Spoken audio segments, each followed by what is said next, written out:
नमस्कार दोस्तों, यदि आपको भी पैसा की आवश्यकता पड़ गई है और आप भी चाहते हैं कि आपके पीएफ अकाउंट में जो भी पीएफ का बैलेंस जमा है उसमें से आप कुछ अमाउंट को निकालना चाहते हैं, लेकिन आपको ये पता नहीं है कि आखिर हम पीएफ का कितना पैसा हम निकाल सकते हैं और उसके लिए कौन सी फॉर्म को अप्लाई करना होता है। एक तरह से मान लीजिए कि आखिर हम पीएफ का कौन सा पैसा और कितना निकाल सकते हैं, ये आपको जानकारी लेना है। तो इस वीडियो से आप जानकारी ले सकते हैं। ये आपके लिए 100% यूजफुल वीडियो बनने वाली है, तो इस वीडियो को आप एंड तक जरूर देखिएगा। तो देर ना करते हुए चलिए वीडियो को स्टार्ट करते हैं और आपको एक कंप्लीट जानकारी दूंगा कि आखिर यहाँ पे ये तीन अमाउंट दिख रहा होगा, तो ये तीनों अमाउंट में से आप कौन से अमाउंट को कितना और कब निकाल सकते हैं।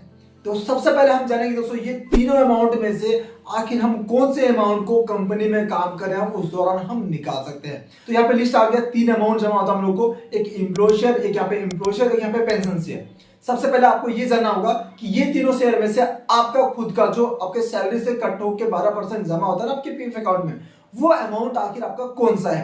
तो ऊपर में आपको दिख रहा होगा एम्प्लॉय शेयर, मैं आपको उमंग ऐप का स्क्रीनशॉट दिखा रहा हूं। अब दूसरा यहाँ पे दिखा रहा हूँ मैं पासबुक पोर्टल का, ताकि दोस्तों आपको दोनों में आपको प्रॉपर आपको पता चले कि आखिर कौन से अमाउंट को हम निकाल पा रहे हैं। तो यहाँ पे दिख रहा होगा एम्प्लॉय शेयर, फर्स्ट वाला अमाउंट जो कि आपका 12% जमा होता है ना, तो ये वाला जो अमाउंट है आप कंपनी में काम कर रहे हो उस दौरान भी आप निकाल सकते हैं। क्योंकि दोस्तों जो एम्प्लॉय शेयर आपको दिख रहा होगा ना, ये आपका खुद का शेयर है, यानी कि आपका जो पेमेंट से जो 12% कट होकर जमा करता है ना, वो अमाउंट आपको दिख रहा होगा। यहाँ पे देखते हैं पासबुक का स्क्रीनशॉट डाल रहा हूं ना, तो इसमें आपको 12% आपको नीचे में दिख रहा होगा। तो ये 12% एम्प्लॉय शेयर वो आपका खुद का शेयर होता है, तो उसको आप कंपनी में काम कर रहे हैं उस दौरान आप एडवांस के थ्रू से फॉर्म 31 के जरिए से आप निकाल सकते हैं कभी भी। उसके लिए कोई भी यहाँ पर रूल्स रेगुलेशन नहीं है कि आप कंपनी में 2 महीना काम किए, 4 महीना काम किए तभी निकाल सकते हैं, ऐसा नहीं है।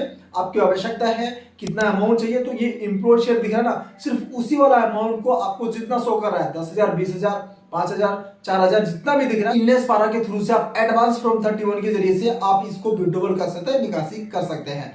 अब बात है दोस्तों, और आपको पैसा की आवश्यकता है ज्यादा है, मान लीजिए ऊपर में आपका 10,000 है, नीचे फिर आपका 15-20,000 और है, तो आप दोनों को निकालना चाहते हैं, तो उसके लिए आप सेकंड वाला अमाउंट को आखिर हम कब निकाल सकते हैं वो आपको प्रॉपर पता रहना चाहिए। तो सेकंड वाला जो अमाउंट दिख रहा है दोस्तों, इसको निकालने के लिए आपको कोई भी कंपनी में कम से कम आपका 5 साल तक की आपको जॉब रहना चाहिए, यानी कि 5 साल तक के आपके टोटल सर्विस रहना चाहिए, तब जाकर दोस्तों ये आप एम्प्लॉय शेयर को निकाल सकते हैं। आपको विश्वास नहीं होगा तो उसके लिए एडवांस विड्रॉल जो भी ईपीएफओ की रूल्स रेगुलेशन का लिस्ट है, मैं आपको वो पीडीएफ फाइल का ओपन करके दिखा देता हूं।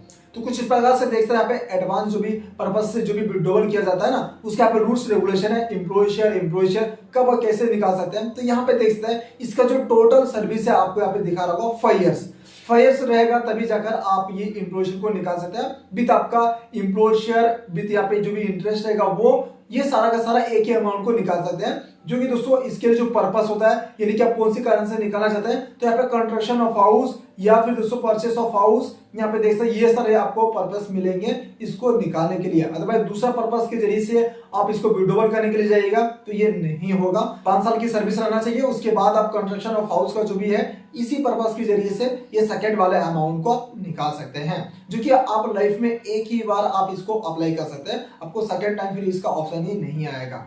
तो सेकंड वाला अमाउंट भी यहाँ पे पूरा क्लियर हो गया होगा। सिंपल सी फंडा है, 5 साल तक का आप कोई भी कंपनी में काम किए हैं तभी जाकर आप ये एम्प्लॉय शेयर को निकालने के लिए एलिजिबल होते हैं, और इसका पर्पस जो भी है कंस्ट्रक्शन ऑफ हाउस या फिर परचेस ऑफ हाउस, ये दोनों है। ठीक है, अब बात रहे यहाँ पे पेंशन अमाउंट की, जो कि तीसरा वाला आपको दिख रहा होगा अमाउंट यहाँ पे पेंशन अमाउंट। तो पेंशन अमाउंट को आखिर आप कब निकाल सकते हैं, तो पेंशन अमाउंट के लिए भी दोस्तों यहाँ पे रूल्स रेगुलेशन है कि आप पेंशन अमाउंट को तभी निकाल सकते हैं जब आप कंपनी को छोड़ देते हैं, एक तरह से मान लीजिए बेरोजगार हो जाते हैं, तब जाकर दोस्तों आपका 2 महीना कंप्लीट होता है रिजाइन दिए हुए, तब जाकर आप ये पेंशन अमाउंट को विड्रॉल करने के लिए एलिजिबल हो जाते हैं। एक तरह से सिंपल और साधारण है दोस्तों, कंपनी को छोड़ दिए और 2 महीना हो गया रिजाइन देके, फिर आप ये पेंशन अमाउंट और आपका एम्प्लॉय शेयर एक तरह से मान लीजिए कंपनी की छोड़ दी तो आपको पूरा का पूरा टोटल का टोटल पीएफ का पैसा एक ही बार आप विड्रॉल कर सकते हैं। इसके लिए जो फॉर्म होता है दोस्तों, फॉर्म 19 और फॉर्म 10C, ये दोनों फॉर्म के जरिए से आप सारा का सारा अमाउंट निकाल सकते हैं। लेकिन पेंशन अमाउंट को निकालने के लिए आपको कंपनी को छोड़ना होगा, रिजाइन देना होगा, तभी जाकर आप पेंशन अमाउंट को निकाल सकते हैं। यहाँ पे पेंशन अमाउंट का ऊपर में यही रूल्स रेगुलेशन है। आई होप यहाँ पर आप अच्छी तरह से समझ गए होंगे कि मन में जो भी डाउट होगा वो यहाँ पे क्लियर हो गया होगा।